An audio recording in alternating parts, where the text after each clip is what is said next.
Y retomamos el tema de nuestro capítulo anterior, Nazaret. La época del engrandecimiento de Nazaret comienza con Constantino, después del triunfo de la Iglesia. Eusebio y San Jerónimo hablan ya de la pequeña ciudad en que vivió y se educó el Salvador, y de la feliz aldea en que fue anunciada su encarnación. De esta época datan las primeras peregrinaciones, y en principios del siglo VII existen ya en ellas dos iglesias. Pocos años después, la conquista de los fanáticos musulmanes llegó hasta Nazaret y puso en peligro a los cristianos. Transcurrido un siglo, sabemos por Willebrode que los cristianos tenían que pagar a los mahometanos a peso de oro la conservación de sus templos, empeñados los conquistadores en demolerlos. Afortunadamente, aquello no llegó a realizarse, pero la persecución y el temor a los conquistadores hizo perder mucha importancia a Nazaret, tanto que en el año 970, cuando el emperador griego Simiscos la reconquista, era una pobre y mísera aldea.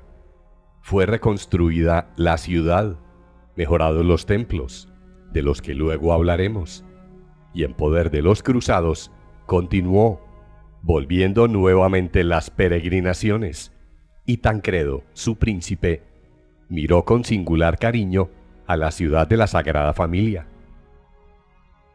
Trasladóse a ella la sede metropolitana de Seitópolis el 1 de enero de 1187, 2 meses antes de la funesta y terrible jornada del lago de Tiberíades para las armas cristianas.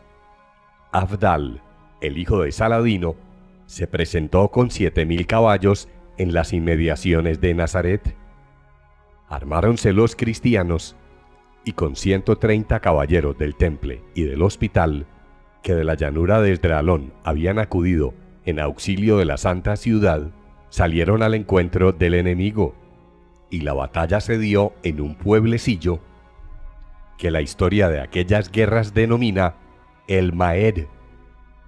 El combate fue terrible, muriendo en él Santiago de Mailé, mariscal del Temple, que fue sepultado en la iglesia de la Anunciación. No se atrevió el mahometano a avanzar después de aquel combate y emprendió la retirada, salvándose por breve tiempo Nazaret. Poco después del desastre del lago de Tiberíades, caía nuevamente la ciudad en poder de los sarracenos. 11 años después, en 1263, el sultán Bibars invadió la Palestina, y a la embajada que le enviaron los latinos solicitando la paz, contestó, asolando la comarca. Y regresando a Nazaret, arrojó y asesinó a los cristianos, dando fuego a los templos. Pero llega el año 1271, y apodéranse nuevamente los cristianos de Nazaret, pasando a cuchillo a sus dominadores, y levantando nuevamente la cruz. Pero su dominación no había de ser larga, pues rendida Ptolemaida en 1291 y abandonada Palestina por los cruzados, Nazaret quedó olvidado por los peligros que se corrían por llegar hasta él. Un viajero alemán escribe en 1449 que había pasado la noche en la capilla subterránea y solo un sacerdote y 2 cristianos había encontrado en la ciudad. La hermosa iglesia que sobre aquella se levantaba había sido arruinada. Pero llega el año 1620 y el emir Fakhur Eddin abre las puertas a los cristianos, entregando la cripta de la Anunciación a los padres de San Francisco, comenzando una nueva era de tranquilidad. Y por último, en 1799, Napoleón I estuvo en ella la noche que precedió a la gloriosa batalla del Tabor. Después de la retirada del ejército francés, César quiso pasar a cuchillo a la población cristiana, pero las amenazas del almirante inglés impidieron el bárbaro propósito, aunque los cristianos sufrieron agresiones continuas. Las matanzas de los cristianos en Damasco en el año 1860 hicieron temer a los de Nazaret por sus vidas, pero Aquilaga, jefe de los beduinos, los defendió y amparó noblemente. Tales han sido las vicisitudes porque ha pasado la ciudad de María, la ciudad de las flores que sirvió de hogar a la santa familia de José el carpintero durante 30 años. El aspecto exterior, contemplado desde la peña por la que los de Nazaret quisieron despeñar al Señor, o desde la iglesia latina, no puede ser más hermoso su conjunto. Pero todo este encanto se desvanece al penetrar en sus calles en cuesta. El aspecto de mezquindad de sus blanqueadas casas desagrada, y el polvo que llena sus calles, junto con las inmundicias, hacen repulsivo el interior de aquella tan poética ciudad contemplada desde las afueras. Lo cálido y ardiente del clima hace que las casas todas tengan sus habitaciones subterráneas, que son sumamente frescas en aquel clima y verano, como cálidas durante la estación del invierno. Tenga en cuenta el oyente esta disposición común a todas las casas de Nazaret, para cuando nos ocupemos de la que habitaron José, María y su divino Hijo. Para cuando describamos aquella, hablaremos del templo que sobre la gruta de la Anunciación se levanta hoy.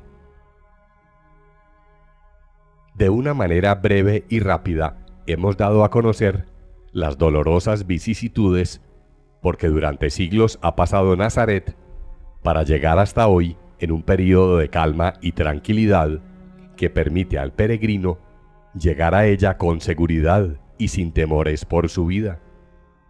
Esbozado el cuadro que presenta a la ciudad de las rosas, la que encerró a la rosa más pura y estimada del Eterno, a María, y en la que se verificó el más grande de los santos misterios de nuestra religión, en la que pasaron los primeros años de la vida de Jesús, escuchó sus predicaciones y comenzó a conquistar la enemiga del infierno, concitando contra él las turbas ignorantes y rencorosas. Pasemos a decir algo en cuanto a la tradición y la historia nos enseñan de los primeros años de la vida de María y de su vida en la casa de sus padres, Joaquín y Ana. 2. Escasas son las noticias que sobre este punto nos proporcionan los monumentos históricos, y poco podemos decir de la infancia de María. Cumplidores los padres de María de las leyes del pueblo israelita, presentaron al pueblo a la recién nacida. Pero antes de este acto solemne, debió preceder, como las leyes mandaban, la purificación de la madre, y pagado este precepto, el santo matrimonio presentó a la que lo había de ser del Redentor, y realizar la promesa hecha de ofrecer al Señor y a su culto al heredero anunciado por el ángel a Joaquín y Ana. Cumplidos los preceptos de la ley, debieron retirarse a Nazaret, en donde tenía bienes, y allí permanecieron hasta llegar a la edad de 3 años la tierna María. La Iglesia Católica celebra 2 festividades de la presentación de María en el Templo de Jerusalén, la una el día 2 de febrero y la segunda el 21 de noviembre. No cabe confundir ambas festividades, pues la del 21 de noviembre es la que debe titularse Presentación de la Virgen María al Templo, y la del 2 de febrero debe entenderse, más que la presentación de María, la de Jesús por su Santa Madre, pues María se presentó para llevar, ya purificada, a su Hijo, y así debe entenderse por fiesta de la purificación. Como hemos dicho, ni los evangelios ni otros textos sagrados nos dan más amplias noticias de la infancia de María, y tenemos para ello que recurrir a la tradición y a lo que la Iglesia nos dice acerca de este extremo. Pero antes, y sobre todo, como dice Vicente Lafuente, es la Iglesia y los trozos selectos de los santos padres que en ella nos presenta en el oficio divino son superiores a cuanto se pueda decir por los ascéticos antiguos y los modernos filósofos cristianos. En la citada fiesta de la Presentación, San Juan Damasceno y San Ambrosio son los que la Iglesia nos presenta en dicho día. La constante tradición entre latinos y orientales y lo antiguo de esta festividad, unido al cumplimiento de la ley y promesa hecha por los padres de María, pone fuera de toda duda el hecho de que, siendo todavía muy niña, fue conducida por sus ancianos padres al templo de Jerusalén para que quedase consagrada al Señor, y ocupaciones a que se dedicaban las doncellas piadosas que vivían en el recinto exterior del templo, recibiendo una educación cuidadosa y esmerada en cuanto los tiempos alcanzaban. En las habitaciones del recinto exterior del templo, dice Lafuente, la tenían los sacerdotes y levitas cuando les tocaba venir de sus pueblos a servir por turno en el templo de Jerusalén, y allí vivían también las doncellas dedicadas a Dios, y entre ellas, en su tiempo, la Purísima María. Así lo afirma Damasceno de una manera terminante cuando dice: nace en casa de Joaquín y es conducida al templo, y enseguida plantada allí en la casa de Dios, y nutrida allí por el Espíritu Santo, quedó constituida en asiento de todas las virtudes, cual fructuosa oliva, como que había apartado de su mente de toda sensualidad de esta vida y de su cuerpo, conservando así con virginal pureza no solamente su cuerpo, sino también su alma, cual correspondía a la que había de llevar a Dios en su seno. Y al llegar a este punto de la estancia de la Santísima Virgen en el templo, queremos hacer un favor a nuestros oyentes, desvaneciendo el error que hemos oído a algunas personas que se estiman por entendidas acerca del templo de Jerusalén, que se lo figuran, creen y describen como una iglesia de los tiempos presentes. Imagínenselo como una gran catedral, como un gran templo de San Pedro o del Escorial, con esas columnas retorcidas que apellidan salomónicas, sosteniendo una gran bóveda. Y en esto estriba el error. El templo no tenía bóveda, ni estaba cubierto. Constaba de grandes patios circulares, rodeados de pórticos, quedando solo cubierto y cerrado el oráculo, donde no entraba el pueblo. El primero de los patios era el mayor, siendo la entrada pública hasta para los gentiles. En el segundo era donde oraba el pueblo, y en el tercero solo entraban los sacerdotes, sin que pasaran al reservado del oráculo, el santuario, en el que solo penetraba una vez al año el gran sacerdote, y para ello precediendo gran preparación. Fuera de su recinto estaban, como hemos dicho, las habitaciones de los sacerdotes, levitas y jóvenes doncellas dedicadas al culto. La tradición afirma, y no hay nadie que contradiga esta creencia general, que San Zacarías fue quien recibió en el templo a María y a sus ancianos padres. Como era pariente de la familia, nada de extraño tiene que esperaban los padres de María que aquél estuviese en funciones de su cargo para entonces llevarla, cumpliendo la promesa hecha antes del nacimiento de la niña. Y esta tradición la dan como cosa probada los padres orientales. La Iglesia oriental ha fantaseado mucho sobre la estancia de la Virgen durante su niñez en el templo, llevándola hasta el punto de poner en boca de San Zacarías estas palabras: entra, niña, con confianza en tu santo templo, pues este puede llamarse domicilio tuyo mejor que ningún otro. Te entrego la casa de Dios, donde solo puede entrar el sacerdote una vez al año. Ve por tanto, hija, al lugar santísimo, pues tú recibirás en ti al Santo de los Santos, y nos darás a todos la santidad. La Iglesia latina, menos fantaseadora que aquella, se ha mostrado poco propicia, dice el mismo Vicente Lafuente, a esta idea de que la Santísima Virgen entrase a orar en el santuario y casi tuviera allí su morada, a pesar de haberlo consignado también la venerable Madre de Ágreda en su mística Ciudad de Dios. El abate Orsini la combate abiertamente.